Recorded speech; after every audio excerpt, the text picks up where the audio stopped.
네, 홍보선의 주말 새 아침 3부 시작합니다. 우리 시간으로 오늘 새벽이었죠. 조 바이든 미국 새 대통령이 취임했습니다.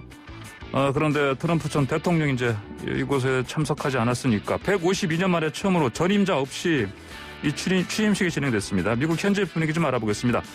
김동석 미주 한인 유권자 연대 대표 전화로 연결됐습니다. 김 대표님 안녕하십니까? 네, 안녕하세요. 예, 그 현지 시각이 지금 몇 시입니까? 6시입니다. 예. 6시 넘고 있습니다. 예, 이게 그 현지 시각으로 이제 오전 한 11시 반부터 이게 취임 시작됐는데 다 지켜보셨습니까? 예, 드디어 방금 전에 네. 약 한 1시간 됐는데요. 네. 다 보시고. 조 바이든 예. 이제 대통령입니다. 예. 백악관 들어갔어요. 대학관 들어가고 있는 것 같은데. 엘링턴 국민여지 참대하고에 예. 쉽지 않았는데 네. 이제 시작한 거죠. 네. 예. 자, 이전과 다른 모습들 아닙니까? 모든 것들이. 예. 어떻게 지켜보셨습니까? 예. 네, 다르죠. 제가 이제 이 대통령 취임식 올해까지 이게 예. 8번째 지켜보는 건데요. 네, 예, 8번째. 참가하기도 하고. 예. 이번에는 참가를 네. 할 수가 없었습니다. 출석장을 갖고서도 네. 그 시간에 그 자리에 갈 수가 없게끔 이제 워싱턴 DC가 예. 조그매요. 예. 그런데 거기에 사람이 안 다니고 무장한 군인들만 거의 한 경찰까지 합쳐서 한 3만여 명이 예. 한 일주일 동안 네. 짐치고 있으니까 예. 거의 유령도시 비슷한 상황에서 이 대통령 취임식을 한 거죠. 예. 평소에는 몇십만 명이 축제 분위기로 와서 하는데 이번에는 예. 그 내셔널몰에 20만 개의 작은 성조기를 꽂아놓고 예. 사람 없이 그렇게 취임식을 치렀습니다. 초청장 받으셨는데 그럼 못 가신 거네요? 현장에는? 이번엔? 예, 왜냐하면은 예. 어느 시간에 어느 장소까지 오라는데 도저히 그 네. 시간에 네네. 갈 수가 없을 정도로 오바마 때는 사람이 너무 많아가지고 예. 하루 종일 걸어만 다녔지만 네. 이번에는 다 바리케이트고 예. 다 전철도 폐쇄했고 예. 또 이러기 때문에 며칠 전서부터 가서 묵지 않으면은 네. 그 장례식 장소 예. 접근하기가 불가능하다. 예. 그런 상황이었습니다. 그렇군요. 트럼프 이제 전 대통령이죠. 어떤 방식으로는 돌아오겠다, 이런 얘기를 했습니다. 이게, 보통은 2024년, 이제 4년 뒤 출마를 고려해서 이런 말을 했다, 이렇게 얘기를 하는데, 맞다고 보십니까? 설명이 잘 안 되는 거죠. 사실, 예. 트럼프 대통령이 선거 불복 완강하게 예. 이어갈 때 계속 나오는 게, 20일 취임식 때, 예. 같은 워싱턴에서 더 많은 사람들을 모아서 자기는 이 4년 후 출마 선언을 하겠다. 이게 얘기였었습니다. 예. 근데 이런 게, 지나간 게 이제 지난 6일날 큰 사단이 났잖아요. 폭도들이 의회를 점거하는 사태가 난 거에 미국의 여론이 확 바뀌어졌습니다. 그러면서 좀 트럼프 쪽에서 톤 다운을 했는데도 불구하고, 예. 오늘 취임식에 참가도 안 하면서 아침 일찍 플로리다로 떠나는 트럼프 대통령이 예. 헬기를 타고 백악관에서 앤드류 공군기지 가서 거기에서 이제 가족들을 중심으로 한 백악관 직원들 몇하고 이 행사를 치르면서 연설한 내용이 예. 다시 돌아오겠다. 네. 희망하건대 빠른 시간에 돌아와야 되고 끝까지 싸우겠다. 네. 이런 끝까지 불복하고 뭔가 정치 세력화 하려는 그런 뜻이 담겨 있고, 더 중요한 거는 예. 어제 저녁 때 막판에 사면을 했습니다. 예. 사면이 없지 사면이요. 않냐, 끝까지 네네. 조용해서요. 예. 그런데 사면하기 전에 의회에서 트럼프 대통령이 가장 충직하게 대변인 역할을 하던 오하이오의 짐 조던이라는 의원하고서 한 30분 이상 통화를 하고, 예. 스티브 배넌을 사면을 시켰어요. 4년 전에 예. 트럼프를 선거운동을 책임져서 대통령 당선을 시켰다가 예. 백악관에서 쫓겨났다가 사위랑 불화 때문에, 예. 그다음에 이게 범죄로다가 지금 기소돼 가지고 있는데, 이거를 대통령이 막판에 사면을 한 거 보면은 예. 뭔가 본인 중심으로 가서 정치 세력화시키는 일을 적극적으로 하겠다라는 의지가 보이는 거 아니냐. 예. 전문가들이 이런 설명을 많이 하고 있습니다. 네.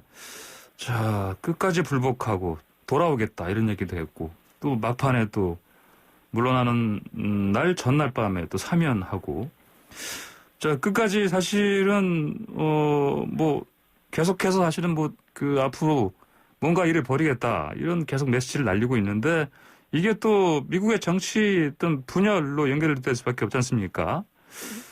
지금 상황을 남북전쟁 수준으로 파악하는 그런 얘기도 있어요, 보니까.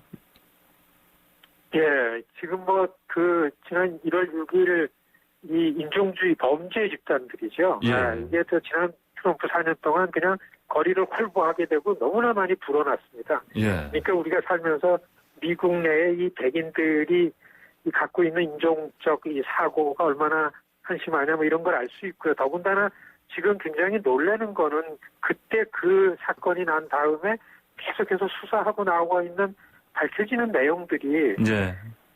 이 정부 내에 경찰 안에 전현직 경찰이나 퇴역 군인들이 너무 많은 거죠. 그리고 예. 오늘 취임식을 놔두고 하루 전인 어제에 동원된 방위군 안에 이런 집단과 연계된 사람들이 색출이 됐어요. 그래가지고 예. 임무에서 배제되고 한 몇 시간마다 몇 명이 있다 이런 게 나오니까 굉장히 좀 공포였었죠. 예. 이런 걸 놓고 볼 때는 이게 과연 미국이 앞으로 이런 문제가 오늘 취임식 때 바이든 통합, 예. 단결, 이 국가를 안정시킨다라는 그 외에는 다른 얘기가 없을 정도로 했는데 네. 이게 지금 미국에서 어떻게 될지 굉장히 아직 혼재고 새 대통령에 대한 기대와 우려가 이렇게 같이 공존한다 이 분위기입니다.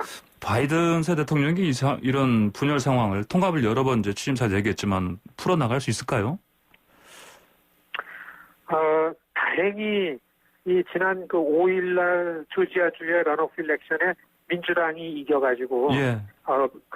트리플 크라운을 썼어요. 그러니까 예. 백악관, 상원, 하원을 다 다수당이 됐기 때문에 네네. 의회를 통해 가지고 이제 미국을 제자리로 되돌려 놓겠다라는 게 그나마 이제 좀 안도감을 시민들이 갖게 됐다. 이제 이런 분위기인데 예. 그래도 여하튼 오늘 떠나면서 트럼프 대통령의 입버릇처럼 하는 게 예. 미국 시민 7,400만 명이 나를 찍었다면 이겁니다. 예. 예. 그렇기 때문에 지금 미국이 분열된 상황은 대단히 심각하고 예. 그리고 오늘 취임식 때도 초긴장 상태였던 게 네.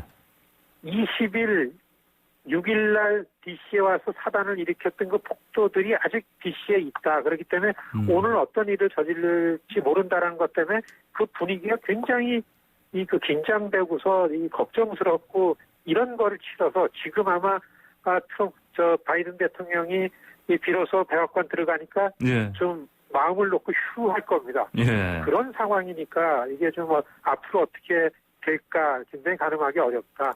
예. 상황이 그렇습니다.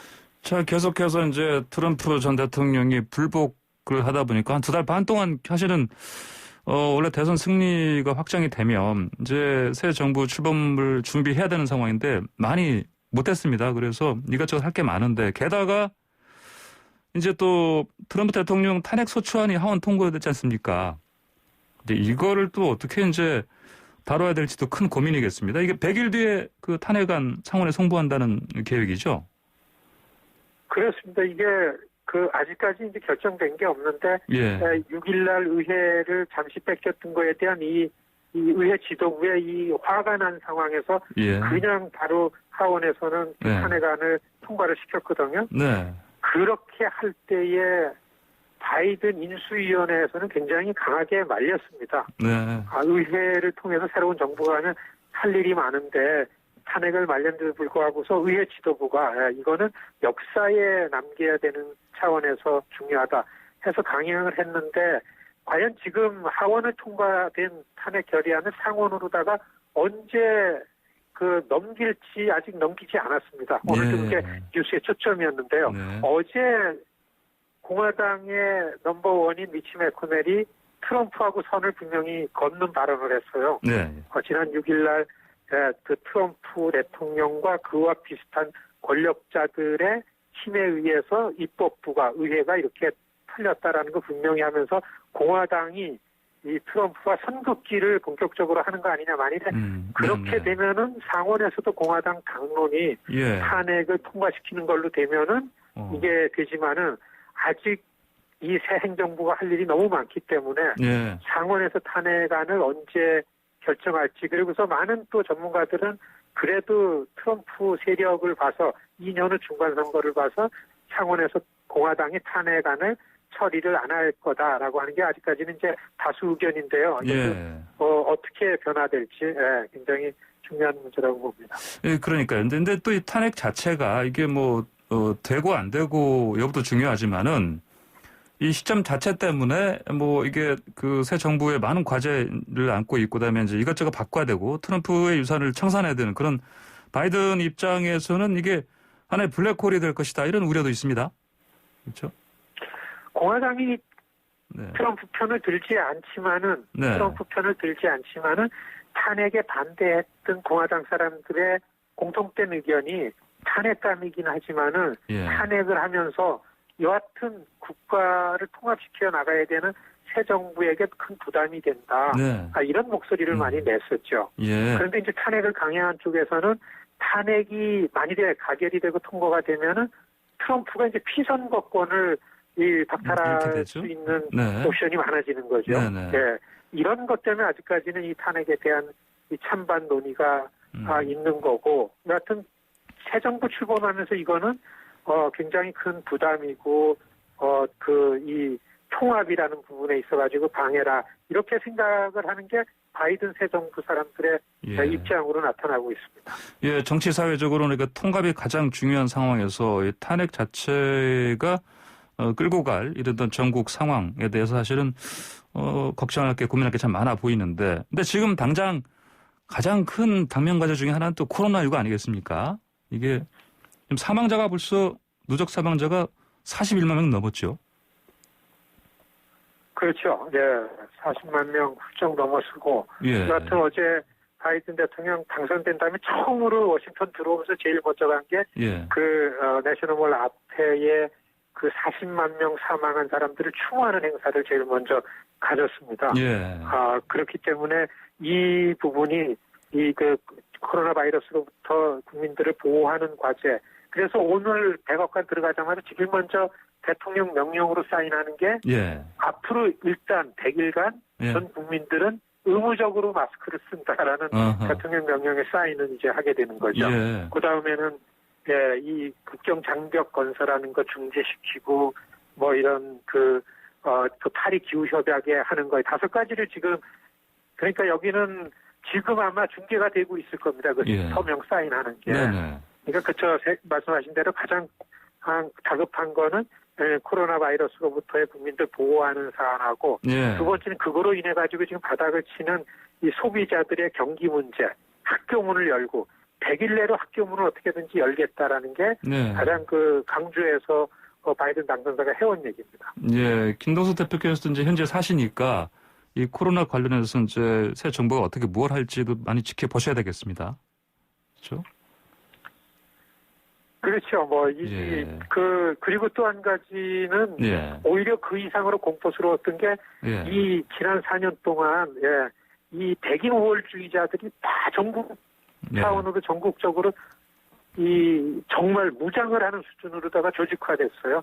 이게 지금 바이든을 앞장 세워서 나오고 있기 때문에 이 유색인종 차원에서는 네. 오늘 바이든 대통령이 취임사에서 가장 인상적인 게 이 백인 우월주의자들에 대한 국내 테러리스트로다가 규정하는 워딩이 있었습니다. 네. 이걸 가장 기대했던 그런 내용이고 두 가지 참 어려운 미국이다. 이런 상황입니다. 자, 새 정부 출범에 맞춰가지고, 이제 문재인 대통령이 또, 외교라인 또, 새로 또 정비를 했습니다. 그리고 빠른 시일 안에, 바이든 대통령을 만나겠다, 이렇게 얘기를 했습니다. 언제 만날 수 있을까요? 어떻게 예상하십니까? 아마 지금 취임한 바이든 대통령이 외국 정상들과 이렇게 회담 조율 이런 게 얘기 꺼내기는 지금 불가능하다고 보여지고요. 국내 일 때문에. 다만 다만 지금 그 바이든 대통령이 그 델라웨어를 떠나면서 그리고 그 인수위에서 나오는 얘기는 기후 변화라는 게 너무나 지구촌에 다급한 과제이기 때문에 예. 트럼프가 다 망가뜨렸기 때문에 세계 기후 정상회의를 꽤 빠르게 워싱턴에서 개최하겠다라는 언급을 몇 번 했습니다. 예. 아마 여기에 초청된 우리 문재인 대통령이 예. 그 바이든 대통령과의 네네. 1대1 따로 회담이 1대1. 되면은 네. 그게 아마 최초의 새로운 대통령과의 정상회담이 되지 않을까 이렇게 예상이 됩니다. 예. 뭐 원래는 뭐 그 빠르면 6월쯤에는 뭐 한미 정상회담이 따로 있을 것이다 이런 예상도 있긴 한데 그에 앞서서 말씀하신 것처럼 국제회의 그 현장에서 따로 1대1 그 정상회담이 있을 수 있을 것이다 이렇게 지금 예상하시는군요. 네.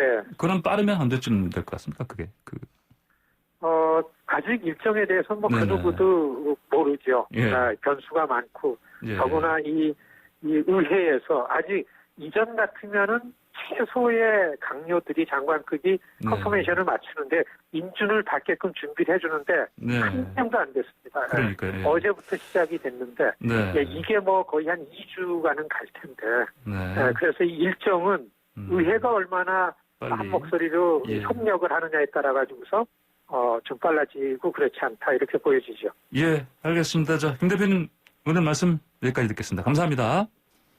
네, 고맙습니다. 네, 지금까지 김동석 미주 한인유권자 연대 대표와 인터뷰 나눴습니다.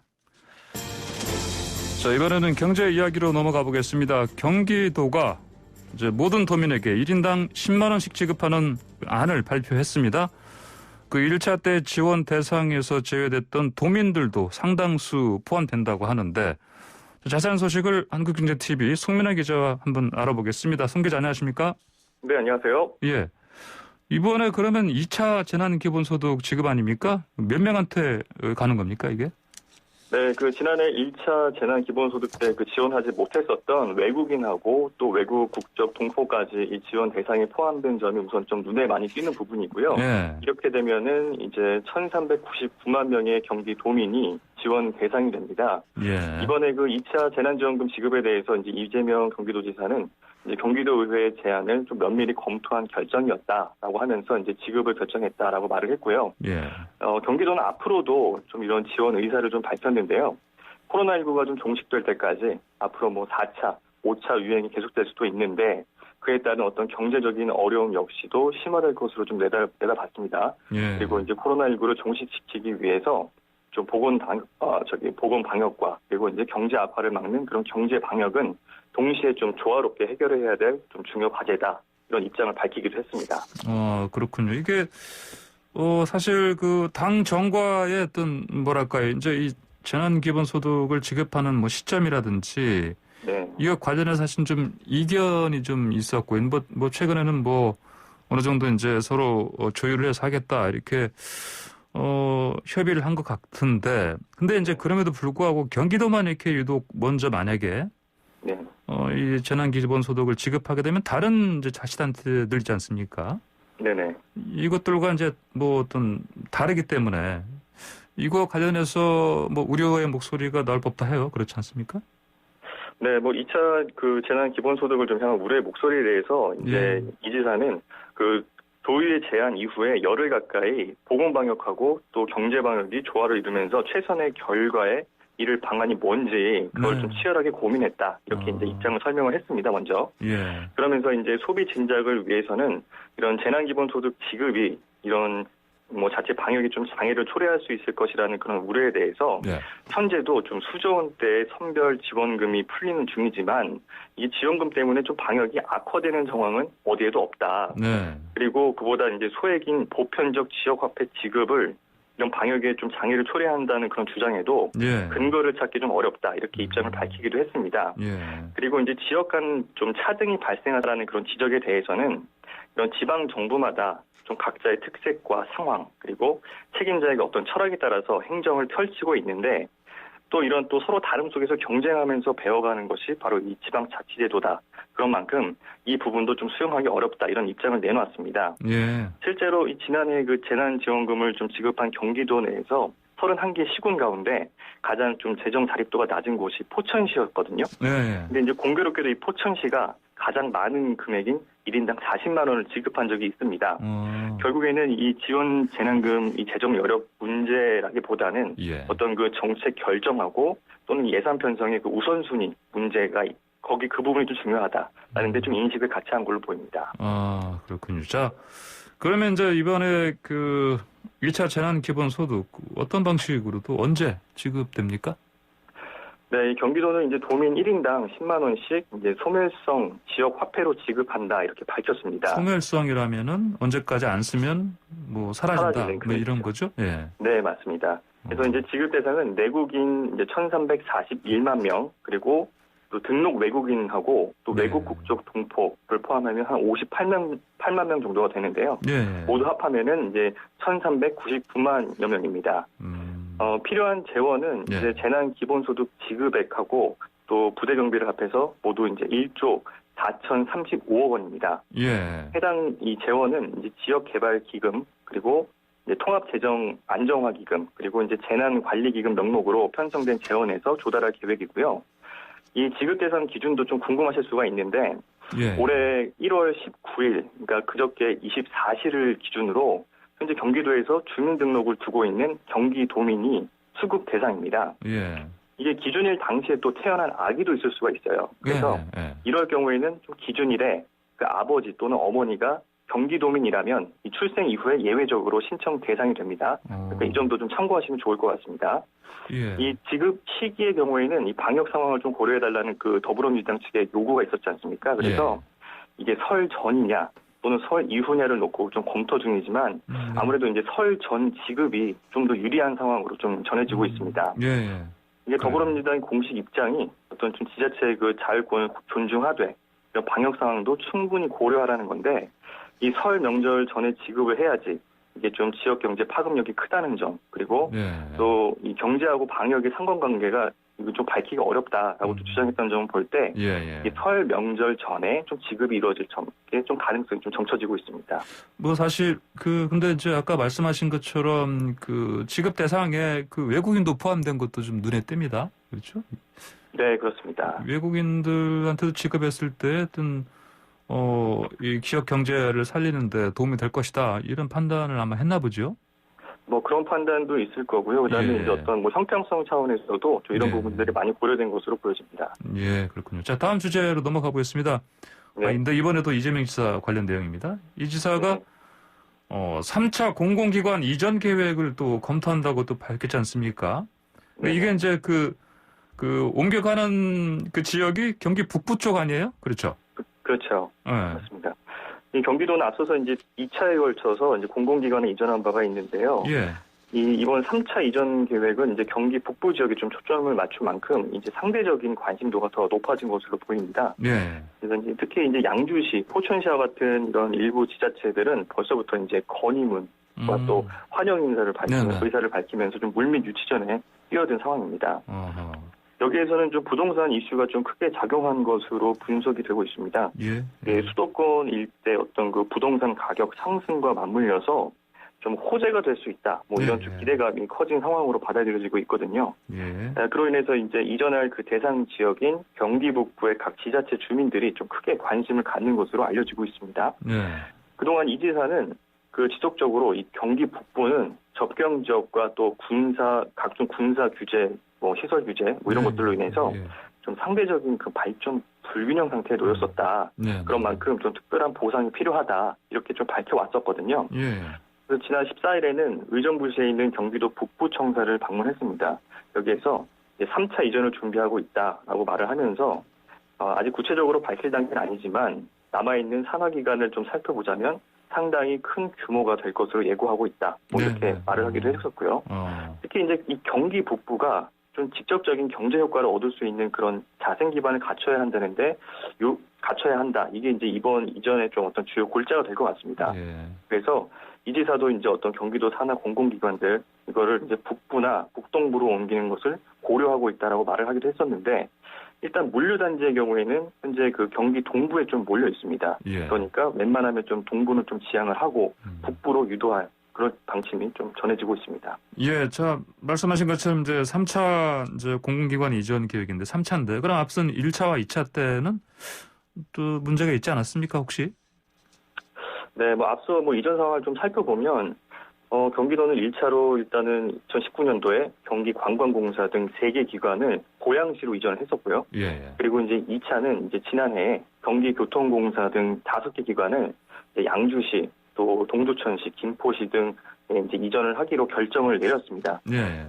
이게 이제 경기 북부 10개 지자체 가운데서 이제 좀 그 주요 산하기관이 이제 어떤 고양시, 양주시, 그리고 동두천시에만 유치가 됐었거든요. 그래서 예, 예. 이번 3차 이전에 대해서는 그 앞서 주요 기관을 좀 유치하지 못했었던 그런 포천시라든가 남양주시, 뭐 네. 가평, 연천군, 뭐 파주시, 구리시 이런 쪽에서 조금 더 이제 적극적으로 이제 유치전에 나올 가능성이 좀 큰 상황이다 이렇게 보여지고 있고요. 예. 이 지역에서는 좀 경기 북부 어떤 추가 이전을 원하는 그런 좀 경기도 산하 기관을 좀 살펴보면 이 경기주택도시공사하고 또 경기도 경제과학진흥원 또 경기신용보증재단 등인 것으로 좀 나타났습니다. 네.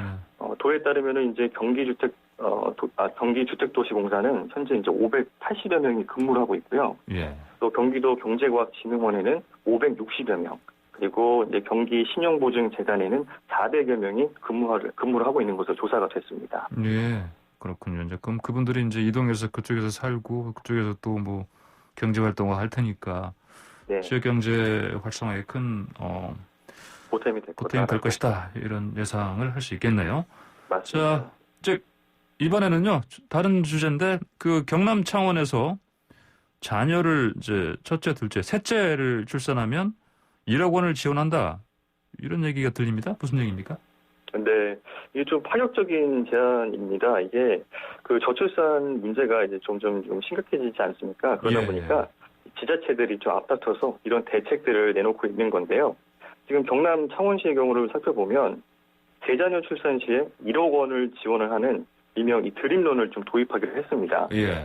이 방법을 좀 살펴보면 신혼부부한테 먼저 이제 1억 원을 대출을 해주고 그리고 이제 첫째 자녀를 출산했을 시에는 이자를 면제해주고 그리고 이제 둘째 출산했을 때에는 이 대출 원금의 네. 30%를 면제해주고 이제 셋째를 출산하면은 예. 1억 원 전액을 이제 탕감해주는 그런 방식입니다. 예. 이런 좀 파격적인 제안이 나올 수밖에 없는 그런 이유는 현재 이 창원시의 경우는 거의 매달 500~600명씩 이제 인구가 줄어드는 상황이거든요. 500명씩이요. 네, 좀 인구 감소가 좀 심각한 상황인데 예.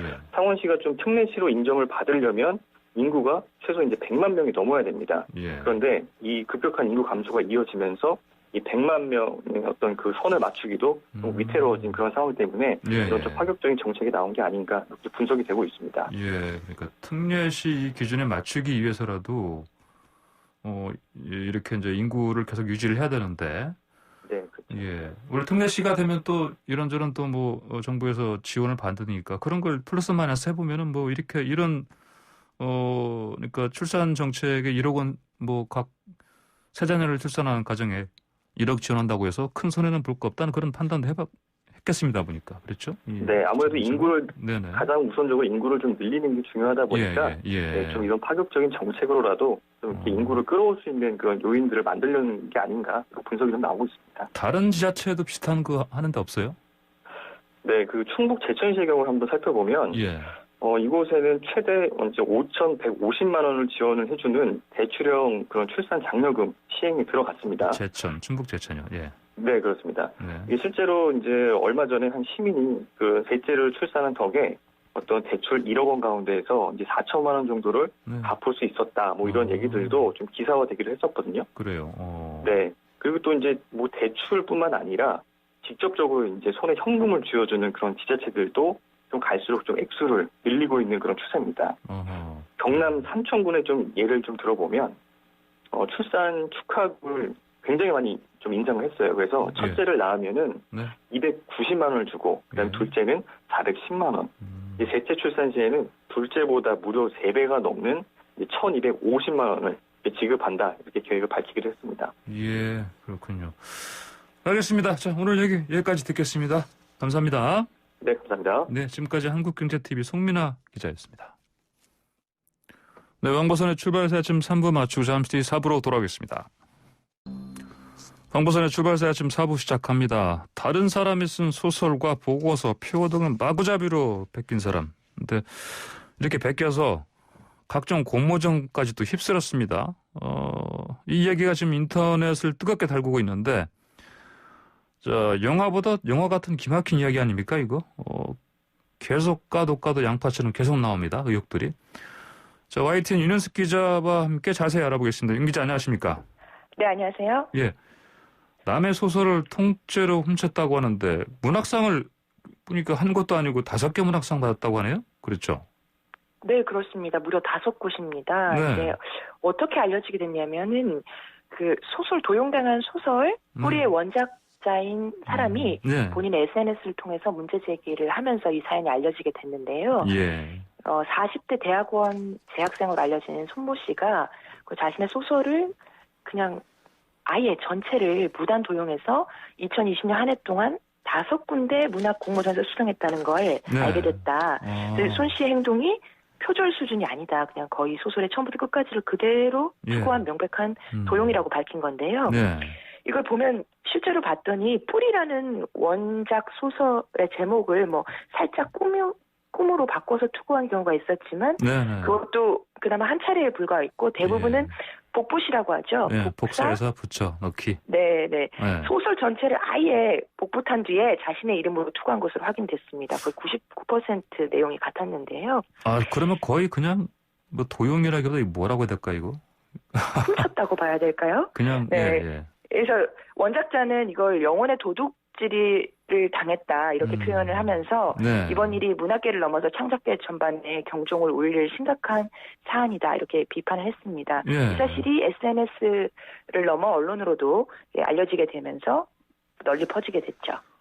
저는 이해가 가지 않습니다. 이게, 거의 말씀하신 것처럼 99%라면 사실 뭐 그냥 똑같다고 할 수 있는 건데, 그렇지 않습니까? 근데 이제, 그러면 상을 주최한 공모전 주최 측들 있지 않습니까? 네네네. 아니, 이거를 심사하게 되면 기본적으로 심사위원들이 뭐 예심, 뭐 본심 다 거쳐서 하는 거 아니에요, 이게요? 네네네. 우리 심사위원들 대부분이 문학판에서도 전문가들이고 작가들도 네네네네. 있고. 네네. 아니 근데 아무도 이거를 걸러내지 못하고 상을 줬다는 게 이해가 가지 않아요? 어떤 입장들입니까 네네네. 지금? 예. 네, 손 씨가 이제 받았던 공모전 주최 측은 뭐 지자체부터 문학지 등 다양한데요. 이런 그 문학상 심사위원과 운영진들이 사실 이런 검증 작업을 하지 못했다는 것은 인정은 했습니다. 예. 왜냐하면 보통 뭐 신인상 같은 경우는 다른 데서 상을 탄 적이 있는지 없는지 뭐 이름은 검색하고 네. 하긴 하지만 작품을 검색할 생각은 뭐 전혀 못했다. 왜냐하면 워낙 손 씨의 행동이 상식 밖의 행동이기 때문에 이런 검증을 하지 못했다고 털어놓았는데 예. 사실 이 부분 해명을 뭐 그대로 받아들이기는 말이 조금 안 어렵긴 되는 합니다. 해명 같습니다. 그거는 예. 왜냐하면은 이 포털 예. 사이트에 해당 작품을 첫 문장만 검색해봐도 예. 원래 작가와 작품이 그대로 검색이 되기 때문인데요. 네네. 원작자가 받았던 상이 한 신문사에서 네.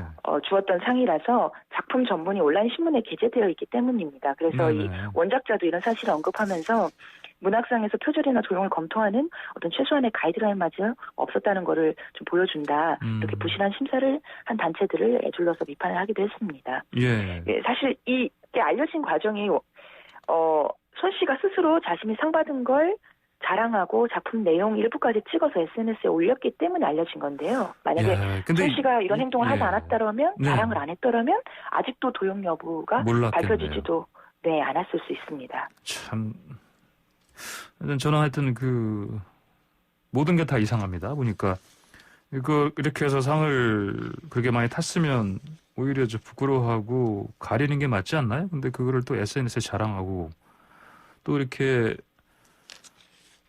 우리가 5개 문학상 주최 측에서 하고 많은 심사위원들은 다 작가들 아닙니까? 대부분이. 그렇지 않습니까? 네. 평론가들도 있고요. 그러면은 일반적으로는 그런 분들은 문단에 나오는 주요 작품들은 읽는 경우가 많은데 네. 그중에 한 명도 이거를 걸러내지 못했던 그 자체가 저는 이해가 가지 않습니다. 하여튼 간에 이래저래 해명들도 좀 제대로 된 건 아닌 것 같아요, 보니까. 자, 근데 이 남성이 사실 보니까 지금 다른 언론에 보니까 이미 실명까지 나왔어요, 보니까. 저희는 네네. 아직까지는 그냥 신모 씨라고만 하죠. 신모 씨 맞죠? 손모 씨입니다. 네. 손모 씨. 예, 손모 씨죠. 손모 씨가 근데 베낀 분야가 소설만 아니고 다른 데도 많이 있다면서요. 그건 또 무슨 얘기예요? 네, 완전 표절과 도용 의혹이 예. 분야를 가리지 않고 고구마 줄기처럼 사실 지금 줄줄 나오고 있는 상황인데요. 예, 예. 이 손 씨 본인이 운영한 개인 SNS를 보면 각종 수상 실적이 질비하게 소개가 되어 있습니다. 상을 받았다, 공공기관의 서포터즈, 기자단 같은 대외 활동을 했다, 이런 걸 굉장히 자세하게 소개를 해놨는데요. 예. 소설 도용이 문제가 되면서 사람들이 이 사람의 수상 이력을 검증해봤죠. 그랬더니 거의 놀랄 노짜입니다. 왜냐하면 이런 화려한 수상 경력의 상당수가 표절이나 도용의 결과물, 이른바 빼기기의 결과물이었기 때문인데요. 임 기자? 한 신문에서는 손 씨를 설명하면서 네네. 네, 말씀하세요. 예.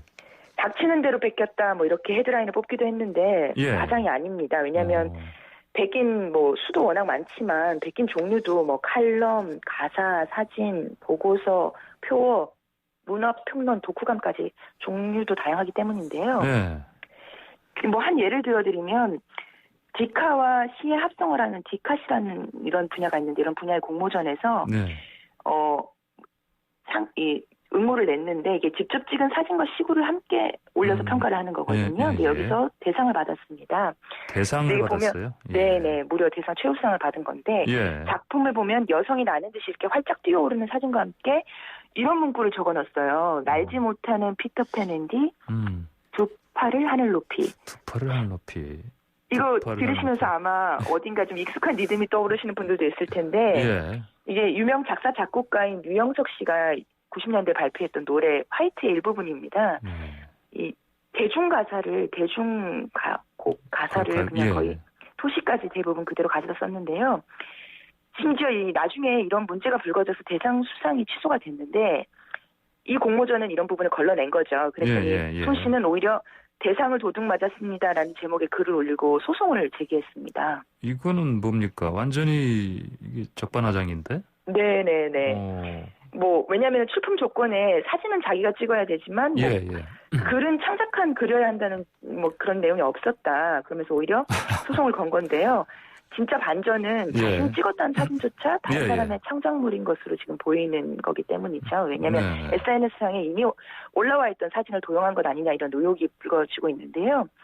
이것뿐만이 아닙니다. 한 건설 사진 공모전에서 상을 탔던 사진도 해외 사이트에서 그대로 검색이 되고요. 또 특허청에서 주최한 아이디어 경진대회에서 K바이크라는 소재로 아이디어를 제출했는데 이것도 남이 리포트 공유 사이트에 올린 걸 베낀 것으로 나타났습니다. 특허청도 속았어요, 그러면? 네네. 그리고 심지어 이 아이디어를 그대로 재활용해서 서울시가 주관하는 또 다른 아이디어 공모전에서도 냈는데 여기서도 상을 받았어요. 보통 공모전은 중복 수상이 안 되도록 거르거든요. 보통 요건에도 거의 다른 곳에서 상을 받거나 한 것은 안 된다라고 하는데 재활용 사실이 걸러지지 않았고 이 밖에도 여러 대학들, 문화예술재단 이런 데서 주최한 공모전에서 냈던 응모작가 수상작이 리포트 공유 사이트에 이미 올라왔던 것들이 존재해서 표절 의혹이 불거진 상태입니다. 리포트 공유 사이트요? 네네네. 대학생들이 본인의 리포트를 잘 쓴 것들을 이렇게 올려서 서로 공유를 하고 일부는 돈을 받고 이렇게 전달도 하고 하는 그런 사이트가 있는데요. 여기 올라와 있는 보고서를 어느 기관, 어느 학교 도용한 것으로 그런 의혹이 불거지고 있습니다. 아, 그래요? 네네. 그러면 제가 듣기로도 국정원 공모전도 응모했다고 들었는데 그것도 맞아요? 네, 여러 가지 공모전에 거의 분야를 가리지 않고 응모를 했고요. 워낙 이렇게 다양한 도용 의혹이 불거지다 보니까 본인이 자랑했던 각종 대외 활동 이력도 사실이 아닐 거다 이런 의혹까지 나오고 있습니다. 대외 활동 이력 어떤 것들요? 이를테면? 아까도 말씀드렸지만 본인이 스스로 SNS에 빼곡히 깨알같이 굉장히 다양한 이력들을 밝혔는데요. 이런 이력들만 보면은 사실 이런 인재가 없을 정도로 화려합니다. 정당의 자문위원 위촉부터 각종 정부 부처의 서포터즈, 모니터단 활동, 기자단 활동, 지자체 평가위원까지 거의 서너 페이지 넘어가게 적어놨는데요. 근데 이제 먼저 학력부터 보면 현재 유명 대학원의 박사과정으로 다니고 있다 이렇게 본인이 밝혔었는데 박사과정이요. 예. 네, 공모전 자료에 이렇게 재학 중이라고 했는데 언론 인터뷰에서 본인이 사실 다닌 것은 사실인데 중간에 학비를 문제 재적 처리됐다. 지금은 다니지 않는다 이렇게 설명을 했고요. 또 공군 장교로 복무했다 이렇게 밝혔었는데 예비역 공군 장교로 본인을 설명을 했는데 그래요? 네, 이것도 사실은 한데 일부 사실이긴 한데 본인이 또 밝혔던 다른 이력이 국방부 산하의 사이버 범죄 수사대에 근무했다 뭐 이렇게 주장을 했었는데 이거는 사실이 아닌 것으로 확인이 되고 있고요. 예. 또 본인이 직접 위원 임명 사실과 사진을 공개했던 게 이제 국민의힘 중앙위원회 국방안보분과 활동이었는데 예. 이거 같은 경우는 위원으로 위촉됐던 건 사실이었고 손 씨 논란이 커지면서 정당 측에서 손 씨를 해임을 했습니다. 국민의힘 측에서 해임을 했군요. 결국은. 네네. 그러면은 참 정말 천재적인 그런 아까 말씀하신 복붙 같아요 보니까 이런 인물들은 주로 우리가 뭐 영화에서나 보는 인물 아닙니까 근데?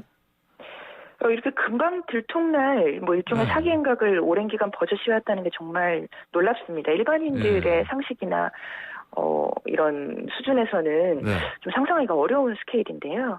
뭐 여러 인물이 떠오르고 많은 분들이 뭐 다양한 영화가 생각난다고 하는데 뭐 대담한 사기 행각을 벌였다는 점에서는 레오나르도 디카프리오가 나왔던 그 수표 위조범으로 나왔던 뭐 영화 캐치미그 같은 영화도 있고요.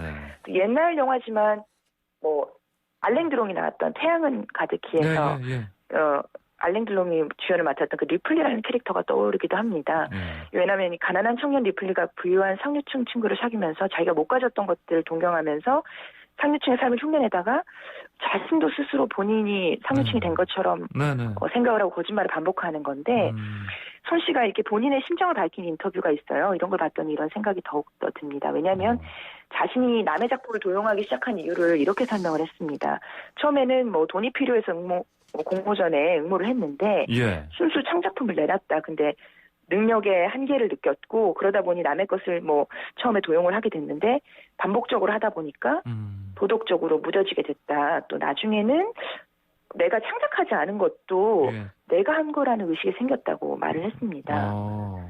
가장 처음에 문제가 됐던 소설 관련해서는 인터넷에서 포온 글을 그대로 제출했는데 처음 한 곳에서 당선이 되자 큰일이라고 생각을 했다. 그런데 시간이 지나면서 이거 설마 문제 되겠어 이러면서 좀 이기적으로 행동한 것 같다 이렇게 털어놨는데요. 이게 아까 말씀드렸던 거의 리플리 증후군이 심리학적 용어도 있는데 거짓말이 반복되면서 스스로도 자신이 만들어낸 거짓말을 사실처럼 믿고 행동하는 이런 모습을 보인 것 같습니다. 그렇군요. 네.